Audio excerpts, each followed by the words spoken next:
ورسوله. اللهم صل على سيدنا محمد وعلى آل سيدنا محمد وما صليت على سيدنا إبراهيم وعلى آل سيدنا إبراهيم وبارك على سيدنا محمد وعلى آل سيدنا محمد كما باركت على سيدنا إبراهيم وعلى آل سيدنا إبراهيم في العالمين إنك حميد مجيد. أما بعد ya kumshukuru Mwenyezi Mungu Subhanahu wa Ta'ala na kumtakia rehma na amani kipenzi chetu Bwana Mtume sallallahu alaihi wa alihi wasallam, alhamdulillah ala kulli hal, mazingira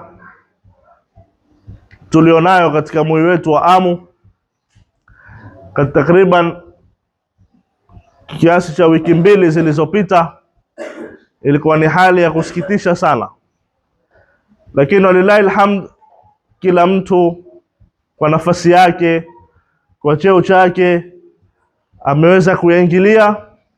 Tuomba Mwenyezi Mungu Subhanahu wa Ta'ala ayatilie kabuli zile juhudi zilizofanywa ili janga la vijana kukatana mapanga wao kwa wao iwe litamalizika, iwe ni habari tu ya zamani imepita. Na katika msororo wa khutba za kuelezea masala haya tukaonelea kuwa tueleze ndoto ambazo jamii na wazazi huwa wako nazo kwa vijana zao, lakini ndoto zile hubadilika zikawa tena ni matozi, ndoto zile huharibika, ndoto zile hazifikiwi vile zilivyootwa, na haswatan ndoto yenyewe ambayo kila mzazi anayo kwa kijana chake ni kwa kijana chake awe mkubwa, awe ni mtu mwenye afya mzuri, na awe ni mtu mwenye kazi mzuri, na awe ni mtu mwenye kutegemewa kwenye jamii. Hii ndio ndoto ya kila mzazi. Hakuna mzazi ambaye atamani kwa kijana chake haribikiwe kwenye maisha. Hakuna mzazi ambaye atamani kijana chake aingie kwenye uraibu, afya yake iharibike, awe uko taabani kwenye mambo yake ya afya. Kila mzazi huwa ana ndoto nzuri kwa ule kijana chake, lakini ndoto huwa ya kuharibika. Na sababu ambazo tutazielezea kwenye khutba yetu hii ni kuwa ziko nyingi sana, lakini tutazigusia sababu 4 ambazo ndio sababu za msingi. Sababu zinasababisha vijana kukosa mwelekeo, wakawa hawataki kufanya kazi, ikawa watakiti maskani tunakufanya uhuni. Sababu ya kwanza ni kuwa vijana hawa wamekosa masomo na uyuzi. Natumia zilma ziwili hizi ili ifahamike zaidi. Kuna masomo ya makaratasi, kijana amesoma mpaka form 4, ameenda na university miaka 4, amepata shahada yake, hayo ni masomo anayo. Lakini kuna na uyuzi itakana ule kijana awe nao pia. Kwa hivyo ima awe ni mtu ambaye amemakinika bongo lake katika masomo, iwe atafanya makazi ya ofisini, au iwe ni mtu mwenye uyuzi wa mikono, iwe atatumia mikono yake kupata kipato. Na haya ndio mafundisho ya Uislamu. Mwenyezi Mungu Subhanahu wa Ta'ala atuambia, wa kul i'malu fasayara Allahu amalakum wa rasuluhu wal mu'minun. Fanyeni mazuri Mwenyezi Mungu Subhanahu wa Ta'ala ataona kazi yenu, na mtume ataiona kazi yenu, na waumini walioko duniani wataishuhudia kazi yenu mnayoifanya. Na mtume sallallahu alaihi wa alihi wasallam atuambia hadithi katika Sahih al-Bukhari, ma akala ahadun ta'aman qattu khairan min an ya'kula min amali yadihi wa inna nabiy Allah Daud alayhi salam kana ya'kulu min amali yadihi. Mtume sallallahu alaihi wasallam atuambia hakuna kitu kizuri kabisa ambacho mwanadamu hula kushinda anachokula kupitia kazi zake alizozifanya, yani kipato cha riziki yako ambayo umeitafuta wewe mwenyewe. Na Nabii Allah Daud alayhi salam alikuwa akila chakula ambacho amekitafuta kwa mikono yake. Nabii Allah Daud alayhi salam ilikuwa ni mfua vyuma, yeye ni nabii lakini alikuwa akitafuta riziki zake za halali. Nabii Allah Adam alayhi salam ambaye ni baba yetu wanadamu wote ilikuwa ni mkulima. Nabii Allah Isa alayhi salam ilikuwa ni najjar, seremala. Mtume wetu Muhammad sallallahu alayhi wa sallam alikuwa ni mfanyi biashara. Kwa hivyo kando na cheo chako ulicho nacho, lakini iwe uhakikishe kuwa kile unachokula iwe ni chakula cha halali ambacho umekitafuta kwa mikono yako. Kwa hivyo Uislamu yasisitiza sana mtu awe atajituma yeye mwenyewe atafute chake cha halali, na ukiwa nacho wewe chako mwenyewe ndio pale hudharauliwi, ndio pale utaweza kuwa na misimamo katika maisha yako. Lakini kila siku ukitarajia kupewa, kila siku ukitarajia kuomba, ndo pale huwa huna msimamo wote kwenye maisha yako, na hata kwenye familia mtu huwa akidharauliwa. Mtu hudharauliwa, hata utasikia kwenye mitingi za familia hutoalikwa, au hata ukialikwa ukitoa maoni onekana kama umeenda maneno ya kizuka, hata ukaenda maneno ya maana, lakini watu watateka utaona kama ambao umeenda maneno ambayo hayana maana kabisa. Kwa sababu ya nini? Kwa sababu huna chako cha halali. Sizungumzie utajiri. Utajiri masala kando. Uwe na chako hata kama ni shilingi 100, lakini ni chako mwenyewe ambacho wakitafuta mwenyewe, basi huwa ni mtu mwenye heshima. Kwa hivyo vijana ni lazima wawe na skills. Skills ni uwezo wa kazi ambao waweza kuifanya. Kwa hiyo vijana mara nyingi hupotea dira katika mujitama wetu huno. Kijana akiwa amemaliza form 4 basi atatafuta bodaboda apeke ndo wanani kazi ile basi ashafika, au atatafuta racing boat apeke aone basi ndo kazi ile ashafika. La, ni lazima uwe na ujuzi wa mkono. Umefeli form 4 basi tafuta angalau uwe na ujuzi, wewe ni seremala, uwe na ujuzi wewe ni fundi wa umeme, uwe na ujuzi wewe ni fundi wa mifereji, uwe na ujuzi watu waweza kutumia kompyuta, uwe na ujuzi wewe ni mpishi, uwe na ujuzi wewe ni fundi, ndio itakusaidia kwenye maisha yako. Lakini iwe umeketi tu kwenye maisha bukheri wa afya, huna jambo lolote ambalo waliua katika kulifanya katika haya maisha ya duniani, basi taban itakuwa siku zote uko nyuma. Kwa hivyo ni lazima kijana awe na ujuzi wa kitu chochote ambacho aweza kukifanya. Na kazi ziko nyingi sana za mikono. Kisha jambo la pili ni uzivu. Kando kwa mtu sasa ashayua kazi ya kufanya, lakini sasa tuna tabia ya uzivu. Na hii imekithiri. Kila mtu alalamika kuhusu mafundi walioko amu. Mpaka wenyewe kuambia fundi ambaye hana ni urongo, ambaye akianza kazi ya kumalizia basi ni kinyozi peke yake. Kinyozi ndo akianza kukunyoa hawezi kuanza kwa kazi, labda tazi zime. Kwa hivyo uzivu pia husababisha kuwa watu kuzembea katika kazi na maskani kuzidi. Taona mtu ana ujuzi na amepata kazi kwenda kufanya, lakini ule uzivu wa kuketi zibarazani na maskani na kutumia uraibu huwa ukirudisha nyuma sana mujtama. Na hilo la uzivu kisha umpelekea mtu sasa kutaka mapato ya haraka. Wewe unao uwezo wa kufanya kazi, badala uende kufanya ile kazi, uiona ile kazi ni ndefu, wataka mapato ya haraka. Sasa kutafuta ile mapato ya haraka ndo shida huya hapo. Ima utaomba, ukiomba utaiziwa, au mtu ataona kuomba ni marefu, ndo pale sasa mtu ameshika panga, unamsimamisha mtu yote ndiani, amshutue kwa panga au ampige panga moja ili apate kile kitu kwa haraka.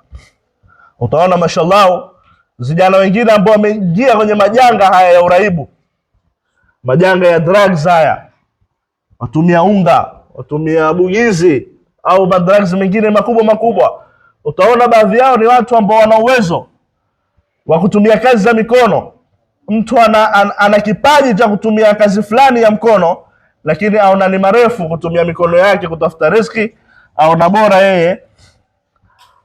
bora yeye amshike panga amvamie mtu au aingie kwenye nyumba ajepe kwa haraka haraka ili apate kipato cha haraka, mambo yake yamalizike. Lakini tukiangalia sasa matatizo mengine huwa si kwa wale vijana, matatizo mengine huwa ni kwa serikali kukosa kutoa ajira zinazotosha au kukosa kutoa ajira kihaki. Kijana amesoma, anao makaratasi ya kisawa sawa, lakini ili atopata ile kazi atapata mtu mwingine ambaye hastahiki kupata ile kazi. Haya ni matatizo ambayo wafisha moyo sana vijana. Mtu ana makaratasi yake, degree, masters, PhD, lakini ameweka kwenye makabati. Sasa vijana wadogo zake, ndugu wadogo wakimuona ndio yetu mkubwa ni huyo, amesoma makaratasi yote anayo yeye, lakini ameatia kwenye kabati. Maofisi yote yameenea makaratasi yake, lakini hayapata kazi. Sasa wale ndugu wadogo nao wana sasa kusoma kuna maana gani? Singepata huyu ndio yetu mkubwa kwanza hizo kazi. Kwa hivyo wakati mwingine serikali hufanya tatizo kubwa kwa kazi zikatolewa, zikatangazwa, lakini wakapawa wasiostahiki. Na hii ni katika dhulma kubwa, ni katika khiana. Mtume sallallahu alaihi wasallam atuambia alamatul munafiq thalatha: idha haddatha kadhaba, wa idha tumina khana, wa idha wa'ada akhlafa.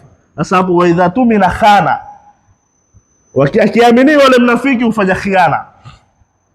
Kwa hivyo sisi tumeamini serikali, tuisikilize yale wanayotaka, lakini na wao pia wakatufanyia mambo, wakatufanyia khiana, haki haikufika kwa yule anayestahiki, basi huwa ni dhulma. Na dhulma hiyo huwa haimwathiri yule aliyokosa kazi tu, yaathiri na kizazi cha nyuma chote.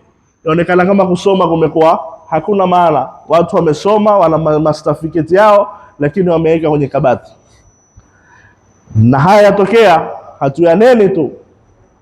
Wiki 2 zilizopita au tunene mwaka jana November 2025, KPA ilitangaza matangazo ya kazi.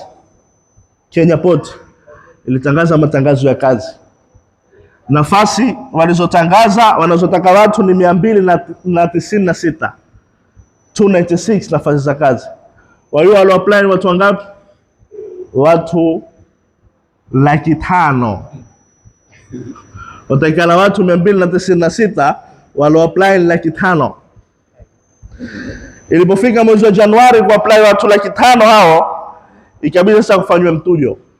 Sasa hapo kwenye mtujo ndo kulianza balaa. Mtujo ulikuwa ni wazi, kila mtu ataona, lakini mtujo kwanza ukawa ni online.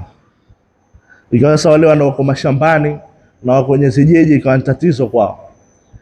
Kisha wakatangaza wao kuwa kuna matatizo katika mitambo ya online, kwa hivyo tutapeka mbee tarehe. Mpaka leo watu wasubiri hiyo tarehe. Mara tu yatoka habari kwa watu 629 wameajiriwa. Ilikuwa ni 296 na utaikana, mara yatoka habari watu 629 wameajiriwa. Na Lamu tunapoti hapa, moyo katika 629 vijana wangapi wa Lamu wameajiriwa? Vijana 7. Sasa utaona masikitiko makubwa. 629 kwa vijana 7. Hiyo hata ukipiga kwa percent hata haitokupa percent, kwa impossible. Haiwezekani kutoka percent hapo. Na hao 7 siku ni wanati 4 peke yake ndio vijana ambao maina utaelewa huyo ni fulani na huyo ni fulani. Mengine maina hata hutaweza kuyasoma. Kwa hivyo haya ni mambo ya kusikitisha. Ikiwa poti iko kwetu huku, kisha vijana 7 tu watapata kazi katika vijana 600, ndio pale sasa generation inayokuja unaona huku soma hakuna maana. Ndugu zetu wamesoma wakubwa wamepata faida gani? Na la kusikitisha kwa nafasi 200, lakini walioajiriwa ni 600. Ukumbuke kila mtu hapo ana mshahara yualipwa, ana maallowance yualipwa, ana bima za afya yualipwa, ana bima za za nyumba hulipwa, kuna holiday allowance hulipwa. Hizo kwa uchache mtu mmoja kwa mwaka aweza kumaliza milioni 3. Sasa watu 600 tamaliza milioni ngapi? Na ushuru tunaulipa ni sisi. Ushuru tunaulipa ni sisi. Kazi wajiri wengine, mapesa upata mengine. Sasa mambo kama haya huwa husikitisha, ndio huwa hurudisha nyuma muji tamaa. Kisha mwisho, sababu ya mwisho inasababisha watu kukosa kufanya kazi ni pale sasa mtu kukata tamaa. Ona, nimeapply ofisi 10 sipata hata moja. Nina ujuzi wa fundi wa umeme lakini sipati kazi hata nyumba moja siitwi. Mimi ni fundi wa kushona, siitwi nguo hata moja ya kushona. Mtu kukata tamaa. Na Mwenyezi Mungu Subhanahu wa Ta'ala tuambia, la taqnatu min rahmatillah. Usikate tamaa na rahma za Mwenyezi Mungu Subhanahu wa Ta'ala. Ni mambo yataka subra. Ni mambo yataka subra. Huno ulimwengu tumeetwa kwa ajili ya mitihani, linabluwakum ayyukum ahsanu amala, ili tumuiwe ni nani mwenye miendeko mizuri. Amala na haimaanishi ibada tu, kwa utaswali uzuri na utafunga uzuri na utatoa zaka uzuri. Amalan, utafanya kazi kwa mikono yako kwa uzuri. Amalan, utaamiliana na watu kwa uzuri. Amalan, utawaangalia wazazi wako kwa uzuri. Amalan, utaishi na majirani zako kwa uzuri. Ndio Mtume sallallahu alaihi wasallam atuambia, inna Allaha yuhibbu idha amila ahadukumul amala an yutqinahu. Mwenyezi Mungu Subhanahu wa Ta'ala apenda mmoja wenu penda akifanya kazi basi an yutqinahu, aifanye kwa uzuri kabisa. Mwenyezi Mungu Subhanahu wa Ta'ala atujalie kila la kheri, atujalie tuwe ni waja ambao tutatekeleza wajibu wetu kisawasawa, tutatekeleza muamala wetu baina yetu sisi na Mwenyezi Mungu Subhanahu wa Ta'ala, na pia iwe tutatekeleza muamala wetu baina yetu sisi kwa sisi. Kwa hivyo matatizo haya kama tulivyoashiria yote yafaa yafanywe kazi. Na kufanya kazi namna gani? Bali al-insanu ala nafsihi basira. Mtu kwanza iangalie mwenyewe, je, kasoro gani ninayo mimi kwenye maisha yangu? Nitairekebisha vipi mimi? Kisha uangalie familia yako, wale ambao wako chini yako, ndugu zako wadogo au watoto wako, utawarekebisha vipi kwenye maisha? Kisha sasa ndo uangalie moja tamaa. Lakini ukatoka tu speed na kutaka kubadilisha umma mzima, wakati mando familia yako na wewe mwenyewe hujairekebisha, ndo pale sasa ungia kwenye fungu la watu wenye kunena bila kutenda. Mwenyezi Mungu atujalie kila la kheri, atujalie minal ladhina yastami'una alqawla fayattabi'una ahsana. Wassalamu alaykum wa rahmatullahi wa barakatuh.